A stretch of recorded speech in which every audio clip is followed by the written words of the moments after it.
Oh, I've been waiting to get to this one right here. Why do we keep supporting people who don't deliver? Because we like representation more than we like accountability, responsibility, and asking for tangibles. It's just that simple.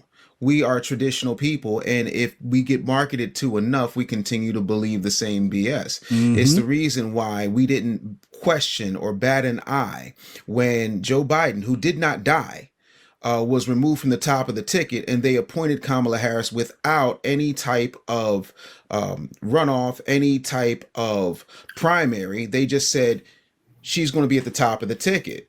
And they said, well, Joe's fine. He just needs to do the work of the American people for the next 107 days. And we got absolutely hot trash truck. The Black Congressional Caucus does nothing for black people. The Congressional Black Caucus, for anyone that knows this story, they had told Biden if he wanted to run and he wanted to win his election in the 2024 situation, he had to take a black VP. And I did a previous video where I will link it at the end, where Nancy Pelosi herself said that Biden was supposed to be a transitional president.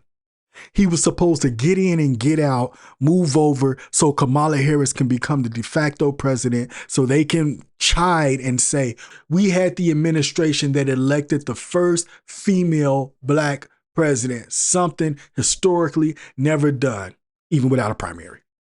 Juice. We like representation. When you go and say something like, hey, what has Jasmine Crockett done for the 20th district? What policies has she put forth other than yelling and screaming and saying orange man bad? Jasmine Crockett. This thunderously ratchet. Okay, I'm not going to turn up. I'm going to show love to one of my subscribers who I know loves Jasmine Crockett. So out of respect for her, I'm going to tone it down on Jasmine Crockett. No, I'm not. I lied. That super ratchet chick, I cannot stand Jasmine Crockett. Oh my God. Oh, she's a caricature of black women. I can't stand that about her. She is acting because she feels her only way to speak to black women is the yes queen with the head nod and the let them know and who you think you talking to. That's what I don't like about Jasmine Crockett. She is the worst autonomous version of black women. Black women should be checking her and say, why is it that you think all of us act and talk that way, and you do it on the congressional floor where the international stage is watching you? So from sea to sea, from coast to coast, from country to country, Russia and everywhere else, they think all black women act like this. They think that's all we know how to do is act overly aggressive and overly abrasive. Jasmine Crockett, this lady has done nothing for her district at all. I have never heard anything about her passing good legislation at all whatsoever. Oh, Lord, you can't do that. We care about seeing a black face in a white space and in high place more than we care about what's happening in order to move our community forward. Preach. I know I'm stopping a lot. I'm trying so hard not to stop this a lot. But I'm gonna let it breathe. I'm gonna let it breathe. I promise you I'm gonna let it breathe. Fingers crossed behind my back. I've lived in 34 cities in 19 states, and everywhere I've been, there's been a Chinatown, a Koreatown, a Little Italy. And everywhere I see densely populated black folks, with the exception of like Baldwin Hills and, a couple of places outside of Martha's Vineyard. Yes. Black people are concentrated in the hood. So what have we gotten for 60 years from Democrats that has done any good for us? We love representation. That's why we fell in love with Obama. We put racist ass Bill Clinton in office because he played a saxophone, ate fried chicken, and said he liked Aretha Franklin's song in her breasts. Did Kamala Harris not try that same exact maneuver? When Kamala Harris was AG over in California, she made no identifier of being black. Then she runs for president. She's black because she went to a HBCU. Then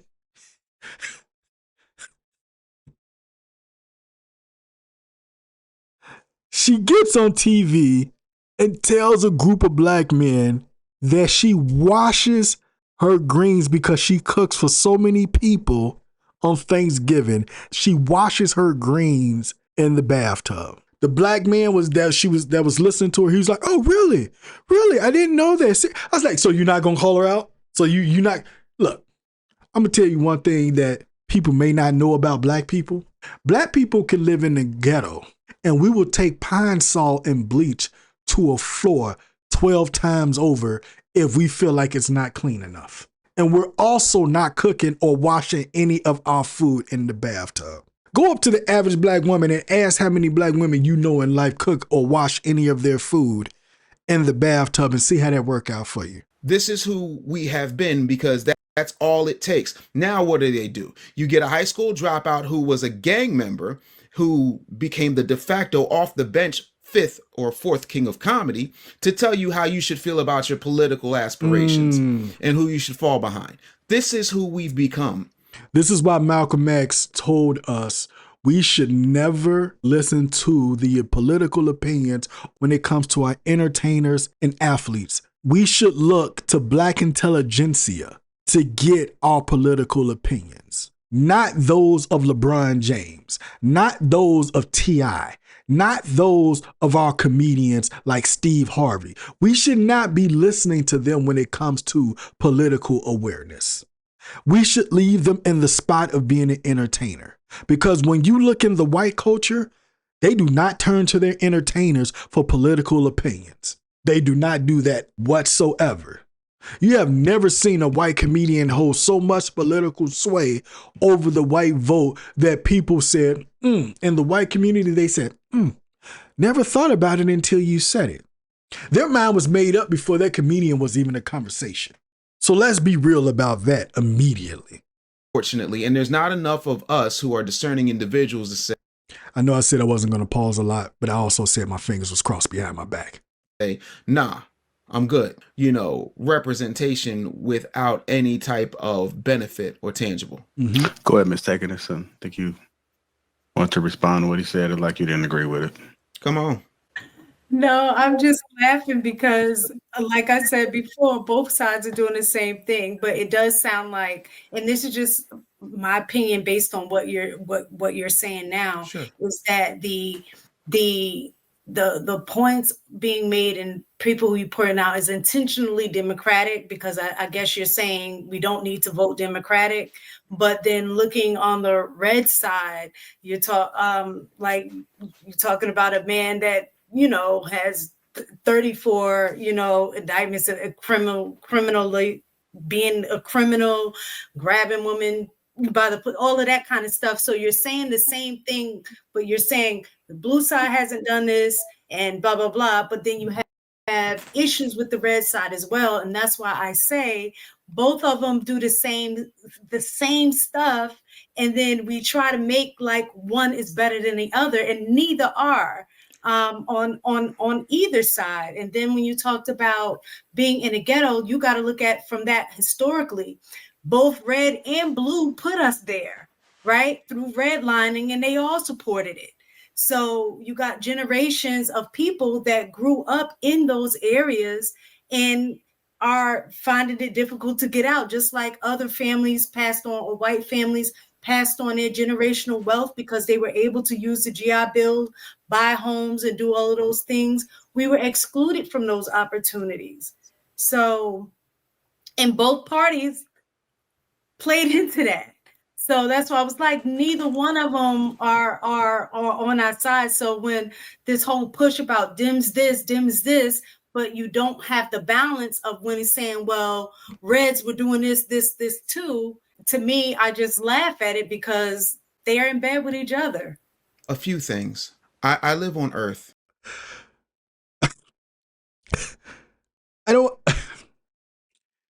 Life is not a rose-colored garden. It's not always about the interests of fairness.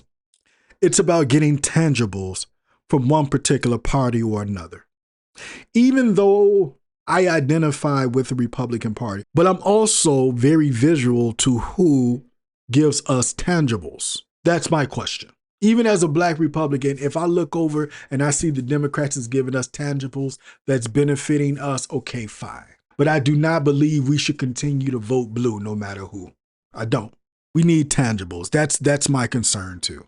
I wish I lived in a utopia where everything was balanced and like There you everybody go. else in the electorate, black people had representation on both sides. We truly do not, as black people historically for the past 60 years vote on average at least 90% in one particular direction. So if people are voting, our people are voting, and my people are my only concern right now, are voting 90% one way, why am I wasting my time talking about the people we're not even voting for?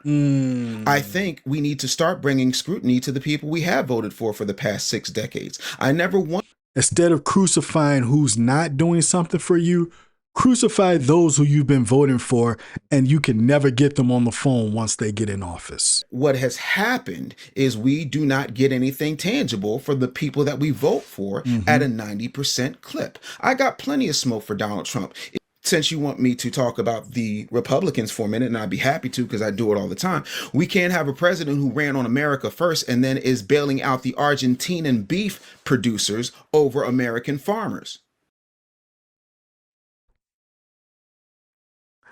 This is something that's been pestering me in the back of my mind for quite a bit. This is not a case of buyer's remorse, but I do feel Trump is wasting the mandate. I do have an issue where it does not feel like America first. It feels like he's putting everybody before us first. He lost a lot of political currency with the Epstein files. Democrats during the midterms is going to lean on that. They're going to lean on healthcare. Now, I don't think Mamdani winning was an electric jolt through the Democratic Party, but I do think it's a fair sign that you won't be able to do the old school song and dance to get over the hill. I do think in the midterms, some seats will be in jeopardy. At least over a 51% mark says the Democrats will take back the House because of how we've been wasting the mandate. That's my opinion. That's what I think. However, what people don't understand is a good 10 years before I was conceived, the Temptations had a song called Ball of Confusion where they said, vote for me and I'll set you free.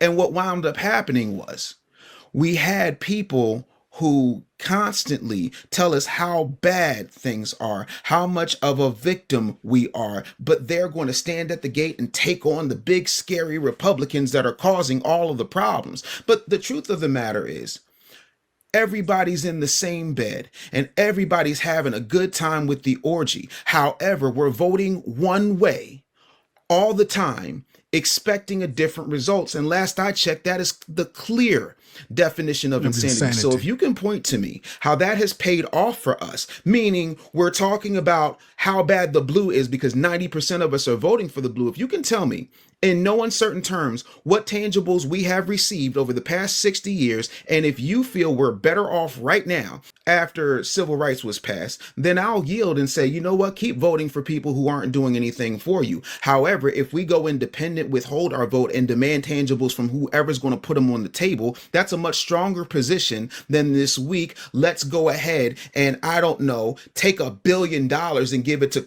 Quavo, Megan Thee Stallion, Beyonce and Kelly Rowland, and have people sitting around doing the nay-nay and having a Fat Joe concert. This is proof where Democrats lost the plot, and they showed it on public display. I would not be against what Dave Anderson is saying right here as far as black people going independent. I wouldn't be against it. And the enforcing tangibles from one side or the other. And I can almost bet some of that frustration comes from the illegal immigration issue. We saw them come in fresh off the boat, and they've achieved more than black people have in the past 10 years.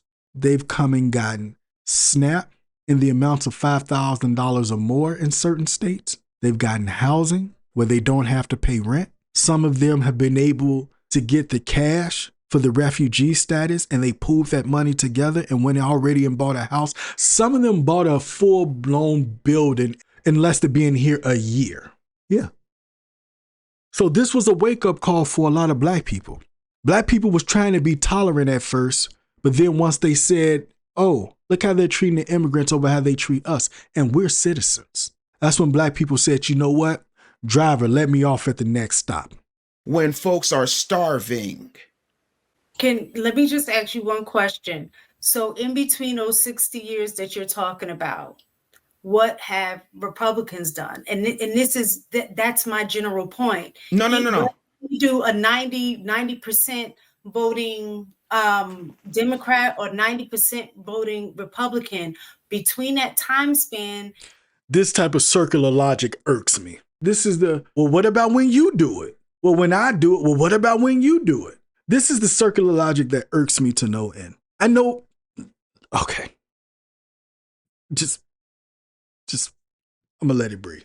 neither one has done anything for us. There were you had Reagan in there, and you know that has happened under Reagan. You've had other Republicans that were in there as well. What I'm saying, who has not done anything. That's not us. The point, and you're moving the needle. No. I knew it. These whataboutisms. She's moving the goalposts. She's trying to say, well, Republicans are no better. And what Dave is trying to point out is, but it is your side, Black people, that are not overwhelmingly voting for Republicans in majority. You're voting for Democrats. So let's put their feet to the fire. This is what happens when you get logic over emotion. You get Dave Anderson. Love it. What Democrats have given us over the past 60 years, almost willfully unchecked, is a system of benign neglect so that they can justify getting reelected for doing absolutely nothing. How many times have I said in my videos, multiple videos, anybody that has watched my videos, I said, Democrats particularly don't want to fix this problem. Why? Because there's profit in the problem.